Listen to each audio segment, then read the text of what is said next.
Ryan Buckner with Schellman here. Hey, if you're undergoing ISO 27001 certification or planning to do so, you likely have several questions related to how to properly plan and execute such an assessment.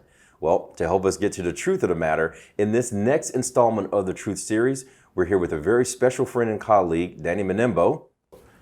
Hey Ryan, Thanks so much, Danny. Absolutely. Now, you're one of our subject matter experts and practice leaders for ISO certification, right? That's correct. All right, so I've got some questions for you. Some may be a little tougher than others, but we'll see how we do. Let's jump into it. Okay, so I'm driving down the highway, Okay. and I see ISO written on the back of an 18-wheeler. Sure. Is that what we're talking about, or is that something different? It's not really what we're talking about, but we'll get into the specifics of kind of what we specialize in here at Schellman. Absolutely. So when you talk about ISO 27001 certification, it's been around, getting close to about 20 years or so now, right? Right, that's right. Okay, so talk to me about ISO 27001 certification. What is it? There are organizations that are going to be considering this for perhaps the very first time. Where do they begin to start with respect to understanding the value of ISO 27001 certification? Yeah, no, and I think it's a great question, and I think a lot of organizations come to us, why ISO, why not SOC 2? Doesn't my SOC 2 cover the requirements of ISO? Excellent. So I think, exactly. With that, it's important to understand what the ISO 27001 standard is, what it isn't. And what it is it all revolves around what's called an information security management system. So what's that? An ISMS. I'm sure you've heard the term. That's right.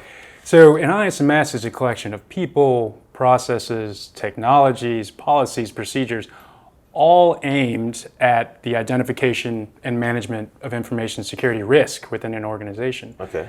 And so before we kind of jump into what that is and why that's beneficial is a lot of folks, kind of the common misconception or mistake maybe that they make is when they get a copy of the ISO 27001 standard, they jump right to Annex A, right to the controls. I see. Access control policy, change management. We do all those things. That's We're ready. That's right. But they skip over clauses 4 through 10, which is really the foundation of ISO 27001. That's your ISMS.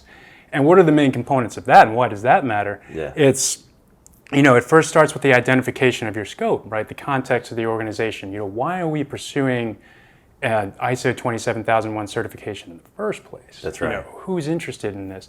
What are the main things that we need to worry about? What are the other third parties that we rely on to achieve conformance with the standard? And with that, it's also top management support, which is a huge part of ISO. And with that, so you can't just have management say, "Hey, compliance analysts, go get us ISO certified." No, it starts at the top. I gotta imagine that's a great analogy, and I don't necessarily blame a lot of organizations because you've got PCI, you've got maybe SOC 2 or SOC 1 reporting to where everything is so controls focused. Right. You've got requirements, you've got the focus on those controls. If I'm a compliance manager and I'm trying to juggle potentially FedRAMP and PCI and SOC reporting, maybe some HIPAA or some healthcare, and then here comes the ISO certification. I'm doing my level best to try to get everything down to a series of requirements and controls, dare I say, check the box. But it's got to be a manageable set of things. And what you've just described is, maybe that's a common pitfall to dive right into the controls. You probably need to take a step back and focus on, what was it, the Information Security Management System? Yeah, the ISMS. You mentioned a word there, you said risk. So talk to us about how risk plays a role in risk management in the ISMS well before we get to the controls. Oh, 100%. And everything revolves around the ISMS. Like I said, a lot of people focus on the controls, and they'll be well positioned likely for the second phase of the audit, but our first phase starts with the ISMS framework, and they may have issues if they haven't established that framework. And like I said, so those things are comprised of the scope of your top management support, of your information security objectives. As well as I do, if you don't have a goal or an objective, that's right, you're kind of drifting around aimlessly. You need some direction. So you need to have your information security goals and objectives defined. That's right. All of those are feeders into those main ISMS activities that you talked about with your risk assessment, right? That's right. So without performing without having an identification of your scope, certainly you can't perform an accurate risk assessment. But that risk assessment now provides inputs to okay, what controls are applicable to our organization That's that right. I need to select to mitigate those. Your internal audit provides additional feedback, and it all kind of boils up to the management review Now, and coming back to them. You said something, I'm not going to let you get away with this. You Sure. said the second phase of the audit. Sure. What is that about? Yeah. What is the second phase of an audit? I thought an audit was Yeah. an audit, right? Yeah, One sure. and done, right? So ISO is a bit unique in that year one, it's two-phase audit. Okay. A stage 1 and a stage 2. The stage 1 is quicker, but you could argue it's the harder one because that's the one where we're really diving into the framework. That's the framework. That's 4 through 10. That's it. No Okay, controls. got it. That doesn't start until phase 2. Got it. So we want to be sure that you have really defined that ISMS appropriately, you meet the requirements of the standard, and you're ready to move to phase 2, because there's no sense in moving to phase 2 if we know that there's foundational issues with the management So it system. sort of helps the management of the client, help themselves out. You Exactly. focus on 4 through 10, the most important aspects of it, before you move into controls. And so you really separate those up into 2 separate phases anyway 100%. in that regard.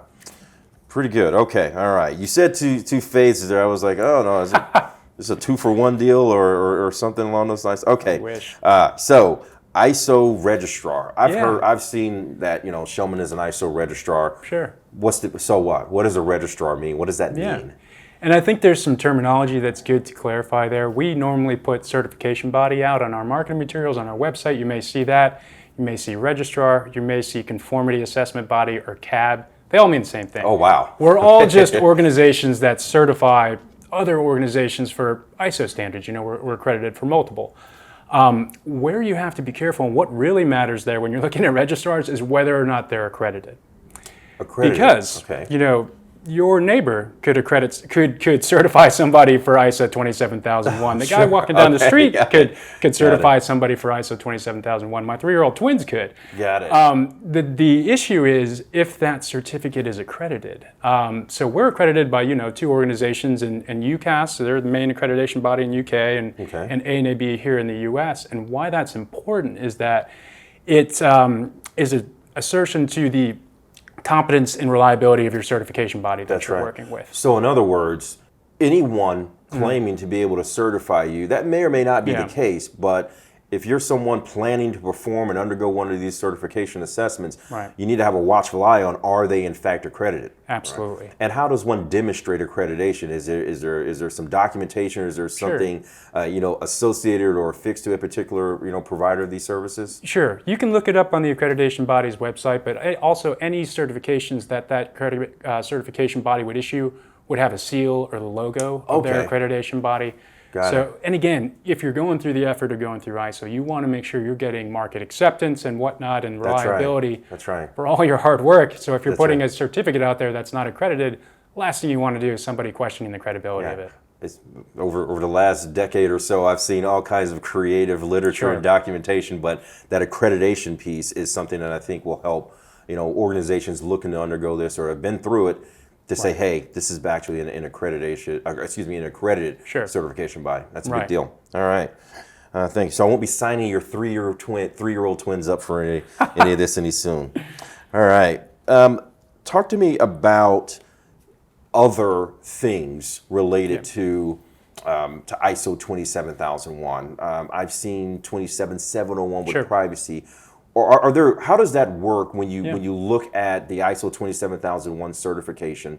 Because to the outside world, it's just literally a piece of paper, right? Or it's a certification. But as you described, there's a lot of work that goes into it, in the front part, and then with satisfying the particular controls and requirements that are there. But beyond that, if you've gone through all of that work, what are some of the things that lend themselves very easily to doing it in addition to the ISO 27001 certification that organizations need to be mindful of? Yeah, absolutely. So everything revolves around ISO 27001, right? That's what you're getting certified on. Now, what there are out there are what we call extension standards. Extension standards. What you mentioned with the PIMS, very popular. It's been getting a lot of market acceptance with the Privacy Information Management System, 27701. Since that got introduced in 2019. There's also the 2 most popular other ones that we see are actually just extended control sets. So they're different than the PIMS, and that's actually a management system. Okay. So we've got 27001, which is a certification over the ISMS. Correct. Then we've got these extension of the standards, and then extension of control sets. Correct. Okay. So talk to me about that before we get into the details. Let's break it down. So we have, so 27,017 and 18. Those are two extended control sets. Got it. Okay. Nothing gets impacted on the management system side. Still 4 through 10. The only consideration is your statement of applicability needs to consider these additional controls. They're inputs to your risk assessment. Okay. So just additional controls. Got it. And they have additional guidance on the existing Annex A control set from 27001.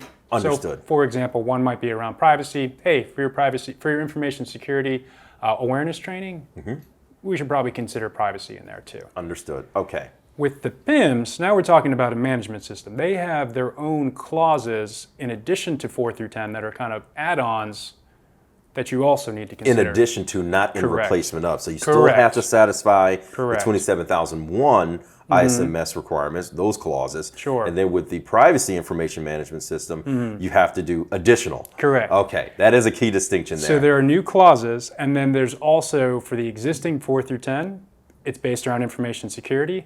You also have to look at it from the eyes of privacy as well. Okay. So, This is starting to add up. Yeah. So let's get to the truth of the matter here. How Sure. much do these things really cost? And before you say it depends, Sure. I want to get an understanding of what is the scoping like for an ISO 27001 project. I heard somewhere that is the number of employees Sure. has a role to play, and I never quite understood that. So the number of employees is a starting point. We are required to, per 27006, without getting too technical, understand the in-scope employees as a baseline for determining audit time. So you may have startup organization with 10 employees, or you may have a Fortune 100, Fortune 50 company with 5,000.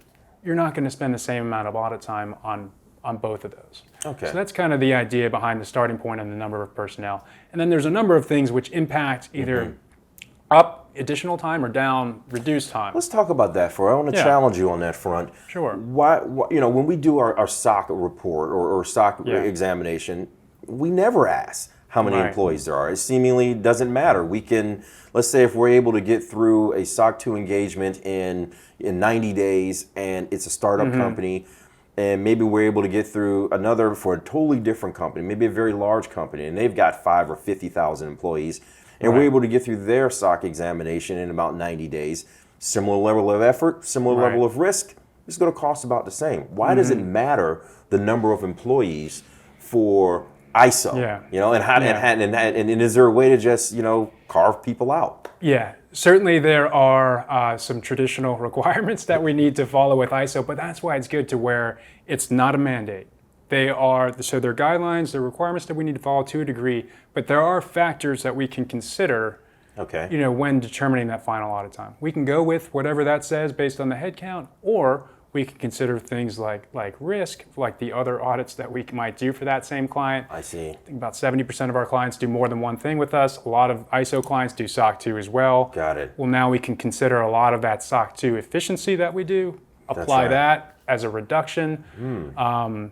So that's an excellent point. There's things that you can do there. Yeah, so the audit time is something that must be calculated. Correct. Right? As a starting point. And there's authoritative guidance to help with that. But then there are other things that can be considered, risk profile that you mentioned, other types of services, other things, I hate to use the S word, but the synergies that may be available with other types of attestations and assessments. Yeah. That's good to know. All right. So before we head out, I wanted to just ask you, where do you see sort of the future of ISO 27001?